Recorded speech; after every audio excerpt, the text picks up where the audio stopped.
Samurai 8, Chapter 10. Target captured us. Yeah! Yeah! This is what I've been waiting for. I knew it was going to be coming. I knew that we were going to reach a high point in this series, like what this chapter has delivered. And it's been slow and steady, and I've just been biding my time. That's why I saw so much potential in this series from the very beginning. And I never doubted Kishimoto once, and wow, this is just chapter 10, so you can imagine what the rest of this series is going to be like. But enough of this, let's just get into it. So as expected, Atta is a complete monster. It is so satisfying seeing him just destroy everything and everyone in this chapter, but very interesting in the beginning when we see him go through the moon. The friggin' moon! He uses the same technique that we saw Daruma use earlier in the series, the Vajrayaksa style silent cut. And he uses this to like blow a big nice hunk of the moon out, which I guess is like the size of a country or at least a city. I don't know if this moon is comparable to the size of our moon. What he's doing here is insane, like beyond Susanoo level stuff, I'm assuming, just based on the perspective. Like I said, I don't know if this is exactly the size of the moon, but if it is, that one hunk is like taking out a portion of Asia. And then he just goes completely through the moon in like an instant.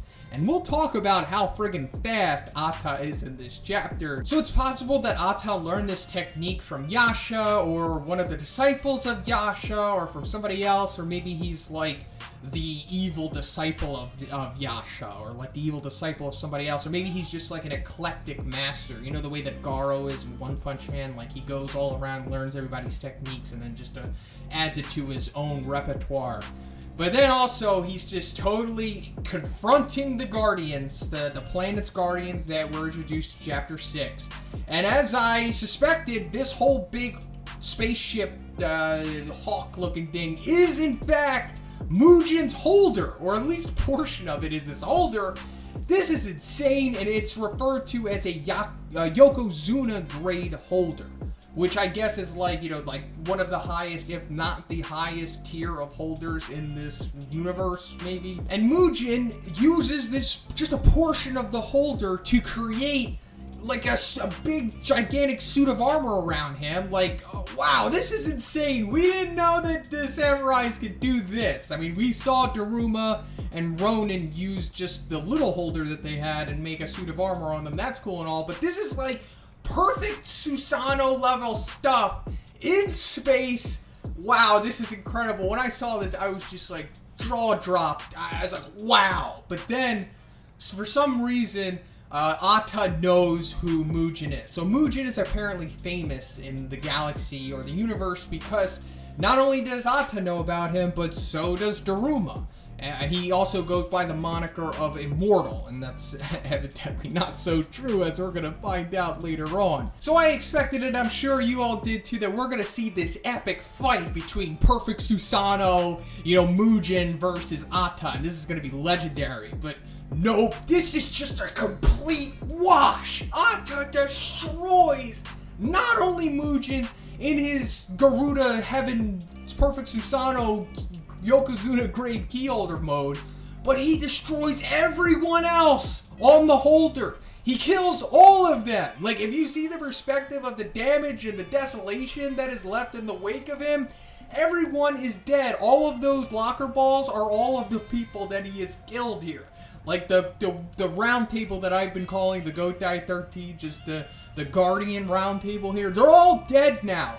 He even killed the princess, or at least it appears that she's dead because we just see her straight up floating in space with a friggin' katana through her.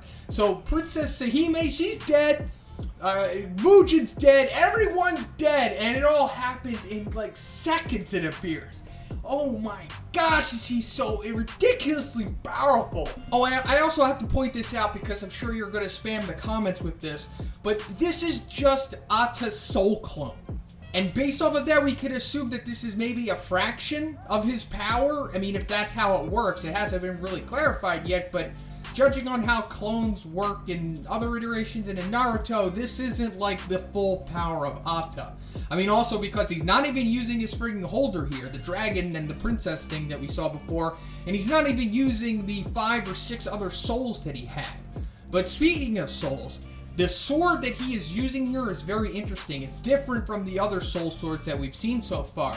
It kind of has like a jute dynamic to it, or a jeet, you know, like the weapon that Smoker has in One Piece. It's based on, like, I think the Edo era in Japan. It's like what the police used in place of katanas. It also was like supposedly used as defense against katanas in some capacity. So maybe that means Atta's soul sword is like special in defense against other soul swords, possibly. I mean, it just seems like Atta is at the top of the power scale here. I mean, of course, we haven't seen everyone, and I'm gonna get into how broad the power scale could be in just a moment, but wow, Atta, so awesome. I love him. I just, and people are disappointed in Mugen being jobbed to him now. Normally I would, like, normally, you know, job is really hit or miss. There's a rare middle ground for it, but I think it's awesomely done here. I really like that Mugen job to him. I don't know why. I mean, we didn't really have a lot of time to develop with Mugen, so I wasn't, like, too disappointed in it, but I love the hype that was placed on him immediately in this chapter when they're like, oh, this is the first time I've ever seen Mugen fight. And then the one snarky looking dude's like, this won't be too long. But nope, everyone is just destroyed in an instant. Oh man, I love it so much. And then Atta just adds insult to injury here. He's like, you call this a samurai guard? And then he just hacks up the locker ball that was the remnant of Mugen, and now his key is just floating in space along with all of the other ones, with all of the other debris. Truly amazing sequence here. I can't praise this enough. Like, finally, Samurai 8 is joining the pantheon of the other great shonens that I follow. Like, I'm getting a legit, like, feeling of euphoria from this chapter. The same kind of feeling that I get when I read, like, epic My Hero chapters, epic One Punch Man chapters, epic One Piece chapters. I'm finally getting it from Samurai 8, and I think this is like, I think this means that it's going to join them in their greatness eventually. It's going to be like a gigantic, massive success of a series now.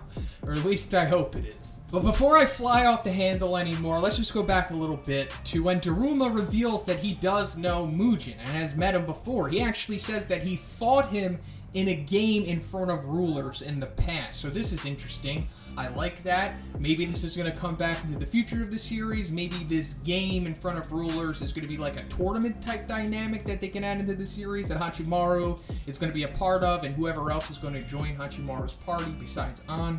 That's pretty cool. But then also we're seeing that Mugen, he says that, you know, he's the chief samurai guard of our planet. So I'm guessing Mugen is like the Hokage of this, meaning that, like, this is like the equivalent of Madara showing up in Chapter 10 of Naruto and then just completely destroying Hiruzen. I guess that's what this is like. I don't know. But then he also says you might even say he's on par with the Federation's generals. So that's freaking awesome. It's expanding the power scale like I was talking about earlier. Federation's generals.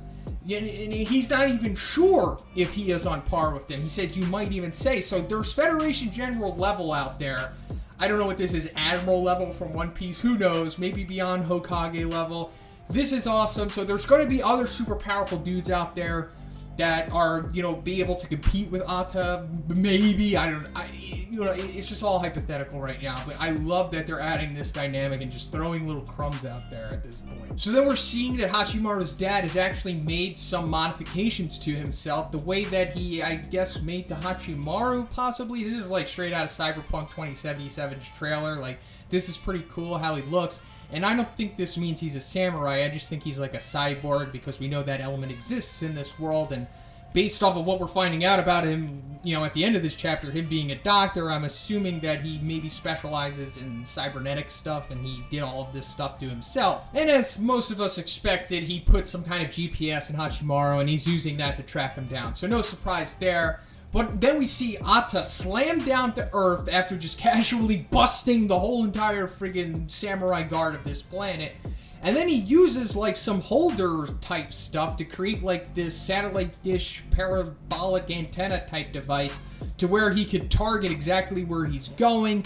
And he says something super interesting here, something that I've been talking about since like chapter 5, where he's saying, oh, the sword Dojikiri Takasuna under the name Hachikaku is complete. So I guess this means that the sword is Hachikaku and Hachimaru isn't Hachikaku. Because when we see him discover Hachimaru later on, he doesn't immediately recognize him. And he asks, where is Hachikaku? So I guess there isn't big significance to Hachimaru like I initially thought, and it's more so just the soul that he was harboring. So then Hachimaru's dad confronts Hachimaru before Ata is able to, and this leads to Hachimaru's lie that he told to Anne in the previous chapter being exposed, so we got that out of the way. But then Ata just immediately shows up, and we see something that we haven't really ever seen before with Daruma, like a serious face from Daruma. Like, he's like, oh crap, this is real now. And he's able to clash with Ata and not be completely blown away by this, because we see like everyone else is like blown away by this impact. Not exactly Hagamichi, but Hachimaru and his dad are definitely. So I guess this means that Daruma is still pretty damn powerful, considering that he is still in like his nerfed cat form. Because of course this isn't Daruma's full power. He's like a legend in this galaxy or in this universe. He's the top disciple of Yasha. So yeah, he's no joke, but even still in this cat form. I don't think he's going to defeat Ata, but maybe he can put up a better fight than even Mujin did, possibly. I mean, that we're going to see what happens eventually, but then we get the big reveal, other than all of the other stuff that's happened in this chapter, when Ata's like, long time no see, Professor Furuta, where is Hachikaku? So yeah, we're finally getting the name of Hachimaru's dad. It's Professor Furuta, Dr. Furuta, and I'm not sure where this is headed now. I'm just with that storyline, because I originally thought that he stole Hachimaru from Ata, but now it seems like he didn't. And maybe Hachimaru is legitimately his son, or I don't know. I'm just confused now. But we definitely do know that he stole Takasuna from Ata, like I had speculated this whole entire time. And he just used Hachimaru as like a vault or a safe for it. So where are things headed after this? They're not looking good, but I'm going to take a guess. So I don't think Daruma is going to be able to defeat Ata here, not even with the help of Hagamichi or whoever else, since the whole entire Samurai Guard couldn't take him down. It just seems like either Hachimaru's dad is just going to give Ata Takasuna, and then maybe that will be enough for Ata to leave. But then we have to remember that Ata said that he's going to probably send the moon into the earth when she's done. So maybe he gives Takasuna to Ata, and then he's like, okay, I'll leave.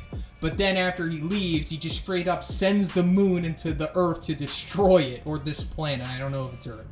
And then I guess Daruma and whoever else he can get to help him stops the moon from colliding with the earth, or they can't stop it and they just straight up peace out of here. But then that would mean that everyone is dead on Earth, including Nanashi and everyone else, all the other kids that we saw, which would kind of suck. So I don't know what's gonna happen, but I just can't wait to see it. But also, let me just touch on the speed that I was talking about Ata earlier.